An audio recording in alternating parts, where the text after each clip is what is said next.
We gotta stand in forgiveness, don't we? That's one thing. In fact, somebody was mentioning how David, this is 1 Kings 14:8, it kind of brought up a thought to me. I'm thinking, don't we really need to be in God's together? Here he is. Kings 14:8.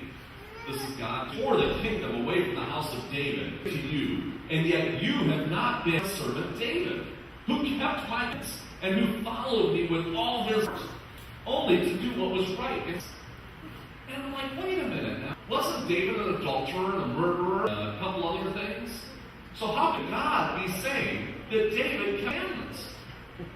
And it's not just once. It's actually 3 times where God is saying that David kept all his commandments. And I'm like, well, we can't out a liar, can we?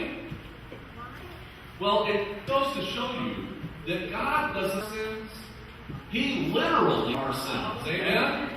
And right presence. And the only person that's in the past, that's Satan. Just remember that. God has forgotten them. To move on with us in a mighty way. The past behind us and we'll move forward. Yeah, so amen. I'll tell you, thank God he did that with me. Especially the things I did, especially in Las Vegas. I was raised Catholic.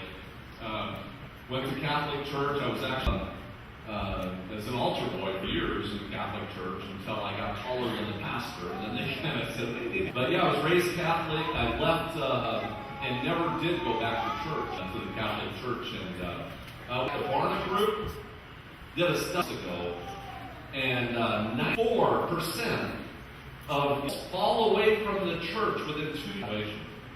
94%. I think we're missing the mark on that one. 100% quit the day after leaving home. So just kind of numbers there. I ended up, how about some of my culinary career tomorrow? Catering for a lot of celebrities and big things like that. But I actually was a big caterer in Las Vegas, my own catering company. Went down gaming license. Opened up my own casino. Now, it takes a lot of work to open up your own casino. And you have to go down and you got to pay for all these FBI, very expensive. I paid for it all myself. Went down, they put you in front of a review board to confess your sins. Yeah, and I'll tell you what, you can, and they will still grant you your license. The people, I was like, you're granting him a license? And they do. Find something, even if it's as much as 2 years ago, and they find out about it, not grant you your license. They'll make you re-up all over again. That's just the supremacy that they want to have over a gaming license. Anyway, I went through all the FBI background checks, childhood and everything. I got approved, and gaming license, opened up a casino. And the big casinos like you see on TV, any ones either. That was the size of this room. And my stage. And you could go in my place I got more people in my casino. And it was a big. My place was a hangout for all the FBI agents. All the CIAs, all the police officers, city workers, that was where they went. And, if you got the police enforcement there, all the girls that worked in nightclubs would always, because they felt safe, because we always had police there. And if you got the girls, you got the guys. It was just that blend of sins to work. And I'll tell you what, those slot machines make a lot of money. Sometimes it was nothing to pull 20,000 slot machine for a week. I mean, they do make a lot of money. And, I just, God was impressing on me and saying, this business. And the problem was I wasn't. Okay, we have something. If you look up the listen in the dictionary, one of the definitions of listen dictionary is actually obedience. Okay? A lot of people out there that are listening to God, but they're not listening to God with their obedience. We need to take that extra step. And I wasn't doing that. I wasn't listening to God that way. And I was just busy with my life, and I had a full-time crew open 24 hours, employees every single shift. They needed to be there. My job ended up was to entice people to come to my property. To those dollar players, please give them conversation and place, take good care of the bartenders, and miss my job. And I'll tell you what, I did a good goal, into my property. And God just kept impressing on me, Mark, I don't want you. And the more I looked around and seeing the devastation of that casino business. I mean, I have moms, speaking of coming in with their half-naked kids, looking for their boyfriends or husbands who are blowing the paychecks in the slot machine. And you'd see the tone when they're walking, and I'd be like, okay, here we go. So often we could see it the minute they walk the door. And I'd grab the kids or one of my kids and take them to the kitchen and give them something to eat, get them away from the fight that's about to happen. And women too. I mean, women were in there blowing their paychecks too. And God just kept saying, Mark, I don't want you. And I had one kid did an armory the day after he blew his paycheck in the slot machines. And my bartender's article in the paper. You know, that's the kind of thing that happens in Vegas. I had one senior couple. They had markers. And they would do a mark, a couple hundred here, a couple hundred there. They may have spent a couple $1,000. The next day the banks would open out of the bank and pay me. They did this in a number of different properties. And when they were all done, they lost their home, they lost their vehicles. I'm saying, have you seen these people? I said, yeah, they skipped town. They got a camper topper on the back. That's all they have. Took everything they had. You know, see the thing about those markers? One of you $100 to play a slot machine. The $100 slot machine. It never left it.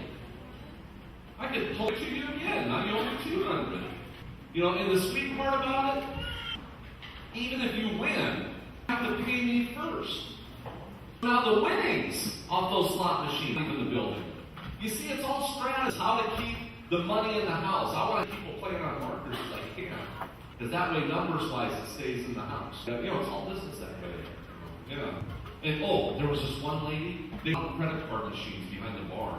And you'd swipe credit cards. And when they did that, you could swipe credit cards for gambling.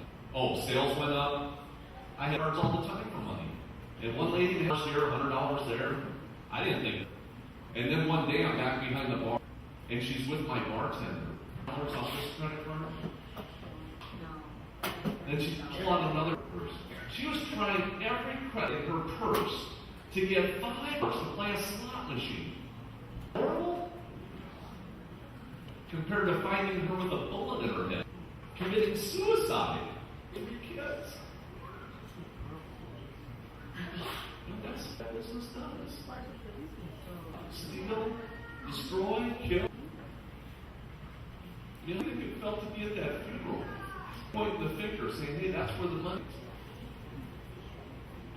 You know, I never went to the funeral.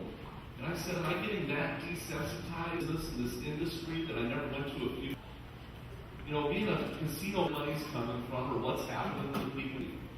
Casino owners don't go to funerals. Maybe their own. You know, nobody else would be at that funeral. And I'll tell you, man, I just prayed. I said, Lord, whatever it takes, I don't want to be anymore. Get me out of this business. And I said, Lord, and I got on my knees. I was praying. When my lease was up, you know, this anymore. I've never been back since. And reading more, I saw more. You know, and and God, you know, got me out of that liquor games. And I ended up either this right, but I did not know right. And long story short, and she knew how to save money. $2 on a new car almost saved me right into bankruptcy. Is what she almost did. And but yeah, when the money was gone, so was she. Then I ended up living in my car for 5 years so I could get reestablished. And I got reestablished. Ended up actually with bigger catering events that you never know. But I'll tell you what, a lot of people like that, they give up on God. And a lot of people, see, God, a lot of people, he tests their poverty. You know, if you go into the rich thing, that's the thing I need. You know, and they're giving up. That's it. I tried it your way. I said, I'm going to need to go through, you know, a few things in my life that he knew what was best for me. I started praying even more. I started spending 15 minutes, 1% of your day. And if you will just start spending, change your life. Just 1% or a month. It was month after month after month, spending time on my knees and focusing on his truth. All of a sudden, I looked around and I had no desire to go out partying or do anything. And I started going to church. I've been to church in years and years and years. Started going to church in Las Vegas.